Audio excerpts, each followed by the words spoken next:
একবার একদল ব্যাঙ বনের মধ্যে দিয়ে যাচ্ছিল। এমন সময় এই ব্যাঙের দল থেকে দুটি ব্যাঙ গভীর গর্তে পড়ে গেল। গর্তটা এতই গভীর ছিল যে সেটি থেকে উঠে আসা খুবই কঠিন। তবুও ব্যাঙ দুটি তাদের সাধ্যমতো চেষ্টা করে যাচ্ছিল।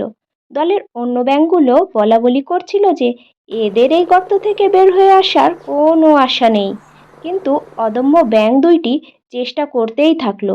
তারা প্রাণপণে লাফিয়ে লাফিয়ে খাদটির ঢালু জায়গা পার করে শেষের দিকের খাড়া অংশের কাছে এসে এসে আবার উল্টে নিচের দিকে পড়ে যাচ্ছিল।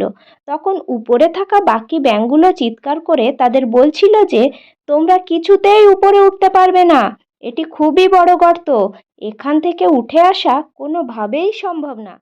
দুটি ব্যাঙের মধ্যে একটি তাদের কথায় কান দিল এবং গর্তের উপরের দিকে ওঠা বাদ দিয়ে আরও গভীরের দিকে লাফিয়ে পড়ে মরে গেল।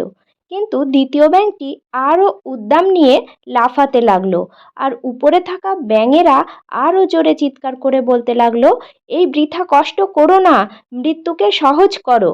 কিন্তু ব্যাঙটি অবশেষে উপরে উঠে এলো। উপরে ওঠার পর ব্যাঙটি যা বলল তাতে তাদের দলের সবাই অবাক হয়ে তাকিয়ে রইল। ব্যাঙটি বলল, উপরে থেকে তোমাদের চিৎকার করে করে আমাকে উৎসাহ দেওয়ার কারণেই আমি মনোবল পেয়ে উপরে উঠে আসলাম। তোমরা না থাকলে আমি হয়তো হাল ছেড়েই দিতাম। আমি কানে শুনতে পাই না, শুধু চোখে দেখেছি তোমরা গলা ফাটিয়ে আমাকে উপরে উঠে আসতে বলছো।